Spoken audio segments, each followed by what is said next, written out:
talking to the events manager, which is a person, you know, and they didn't talk that well together, and there was no way to really write down the referrals. So here's an example in a very common, down-to-earth way where the business goal and the measurement aren't aligned. But I saw it when I was at IBM. I worked at IBM for 5 years, and I did the homepage at one point of IBM. And IBM.com is separate from the different parts of IBM. There might be 16 or 17 different parts of IBM.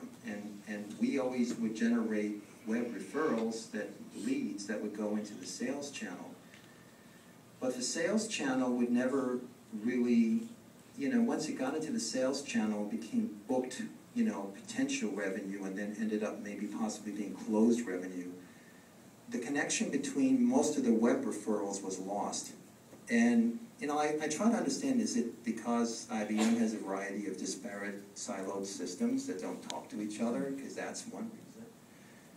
Or is it that, you know, it's just hard to find people at IBM to talk to that, I mean, there's so many people at IBM, just finding the right person and the right business group to try to figure out who has the information. But ultimately, what I saw this as in writing my paper was the business goals of the sales organization was different than the business goals of IBM. And the people in the sales organization had their own criteria and their own things. And they weren't particularly willing to re-engineer their system to make IBM.com system work better. So I saw this as, on a lot of levels, that the reason we don't have ROI isn't that we can't do it. It's more that we can't act on it because we don't have all the data that we need. But now that I've outlined the problem, I wanted to at least talk about how we would go about getting the data. And as where we could compete is one example of a way to figure out if I'm a restaurant and I'm looking for how much, you know, traffic I should be getting from, say, Facebook. I could look at the traffic I get from Facebook as Havana Central and how much the category I'm in, which is restaurants, gets. Another way is Google Analytics. So in the scheme of things, benchmarking tools are really good, at least in getting a sense of what maybe I should be going for. So that would be part of the goal part of it. I mean, like the business and the measurement goal. What should I be going for? I think these tools such as Compete are useful. ComScore is useful in terms of benchmarking some realistic goals that I might be shooting for. Even if those numbers are different than the web analytics numbers, we know that, and we know why they're different. But even though they are different, at least relative to everybody else we're comparing ourselves to, it's all normalized, so it's basically the same. So, you know, everybody's in Compete, and, you know, that pretty much we compete with in most cases, and they have the same error rates, and, you know, their data is as misrepresented and off from web analytics data as anyone else's for the most part, unless they put tagging in place from these vendors. So it's probably a fair way to compare yourself. You know, but what we found, and what I found, is that all this data that I get is mostly diagnostic data. It doesn't actually, you know, the data I get from Radiant 6 here, the data I get from Google Analytics, the data I get from OpenTable. In this case, OpenTable is how all the reservations are done in most restaurants. The data I get from Grubhub. All that data, really, they don't talk to each other. And a lot of that data is like siloed. And that got me to the basic essence that small businesses have as much siloed data as large businesses, maybe even more in a way, because a lot of this data doesn't really lend itself to being combined well. And, you know, in a large corporation, people would spend time to try to overlay it into DataCube. But in a small business, no one's got time. So they have the data. So here's the concept. They have the data, but it's not, a lot of it's invisible to social media, all right? It's there, but we haven't figured out how to capture it. And then the next thing was, how do I develop a process that would help me figure out what I needed to capture and what I needed to do? So one of the things I did basically was look at all the data fields of, I would take basically Havana Central in this case and say, here is all the data I have, OpenTable, Google Analytics, you know, Grubhub, Yelp, you know, and put them all in a row. in a vertical row. And then horizontally, I would take every campaign that I ran, including outreach for social media, Twitter, Facebook, anything, even stuff on the website, like the page for referrals for a catering job, and just put all of that there, and it's look down from each data source and say, can I find any data on this stuff in my data sources? Can I find anything about social media outreach in Google Analytics? And maybe I would find some. Can I find it in Radiance 6? Yes, some, depending on how I set things up. Can I find it in Yelp? Probably not. Can I find it in any of these other things? So, but basically I created, how easy would it be to combine what I did have?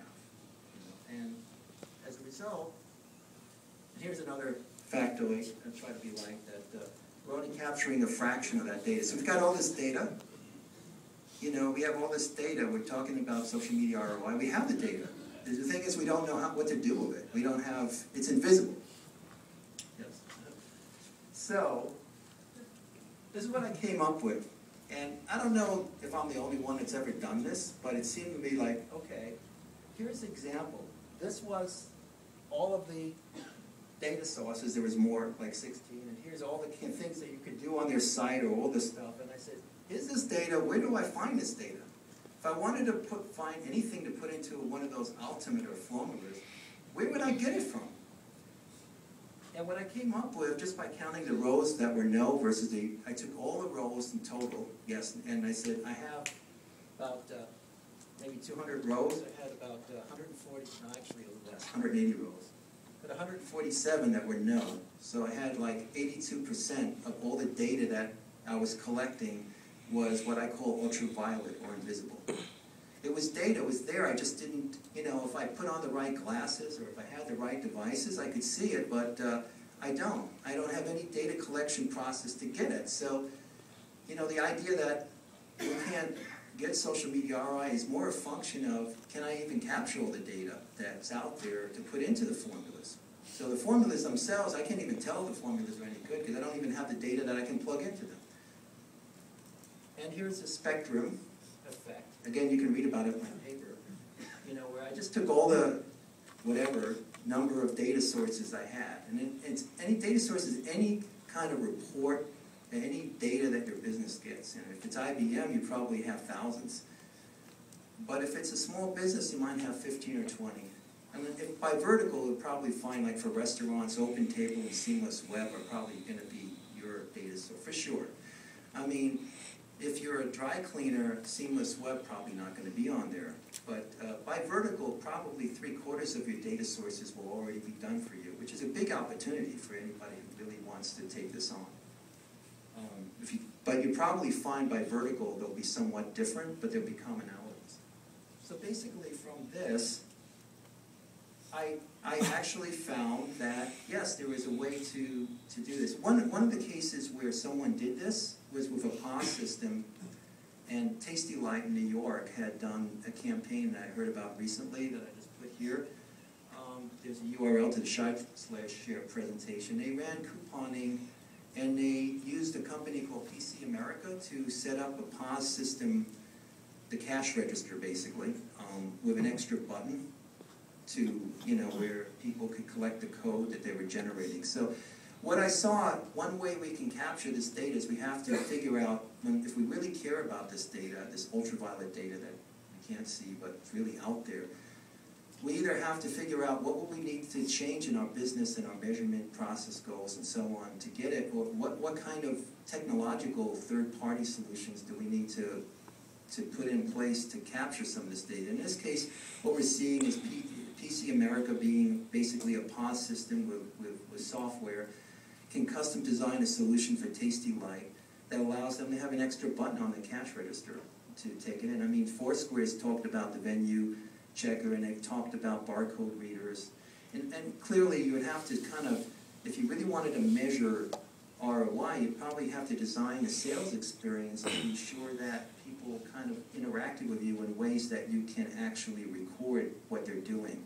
So that might take some internal restructuring of the company's resources and the way they do stuff. But I think that in a way, that's been happening with web analytics for a long time, at least on the website.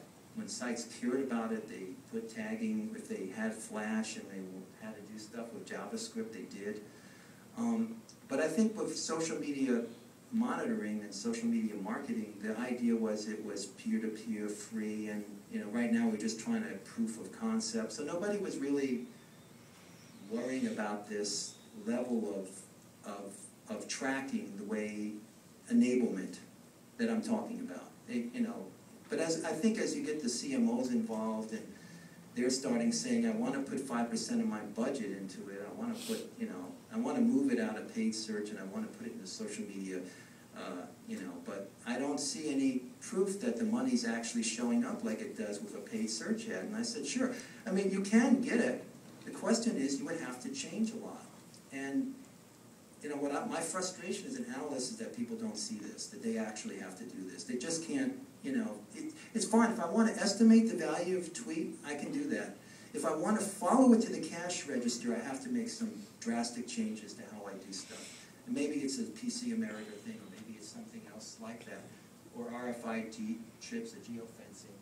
But that's a case study you can read about. Here's an example of how I use my social enablement auditing process. Again, it's just a spreadsheet. Again, I took a column out of for social community management, and I put all the data sources on the left, and then I just looked at it. Well, what would I need to do to get data on this? And I've looked at the data files, and I see that's not there. Most of them, it's not there. Some of them, Google Analytics, maybe. Gradient 6, possibly. Facebook Insights, partial. But the rest of it, I don't have. A lot of these data sources aren't really designed to talk to each other, so I'm not surprised that OpenTable wouldn't know about seamless web. Why would they? Why should they? The problem is maybe they should. Maybe OpenTable should have a column in their report that says, gee, you, restaurant, Havana Central, have a Facebook fan page. You refer people from the OpenTable widget on a Facebook application, on a Facebook fan page to OpenTable. Why aren't we giving you a report that has a column that shows the visits in it? Maybe I need to ask them for that. I mean, if I knew who to ask at OpenTable, because they don't really make themselves very friendly that way.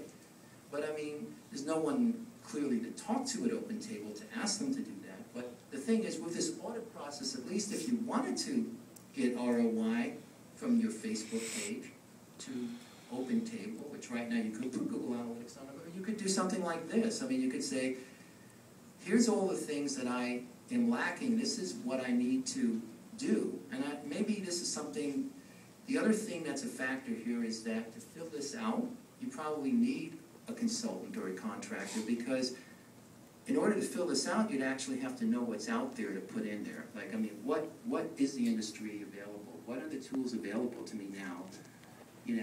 Never mind the cost of it. Like, what would be the remedy for any of these things? And then you'd have to sit down and think about that. And so it may be hard to just do it by yourself, but I think at least this tells you how you could get to the place where you could churn a lot of that ultraviolet data into data you can see and then plug into a formula if you agree with any of those formulas. Like, here's a formula from the Web Analytics Demystified. It's share of brand mentions, total brand plus competitor A, B, and C equals, it's divided, and then when I try to do it, here's my query on the left, and but then when I started thinking about this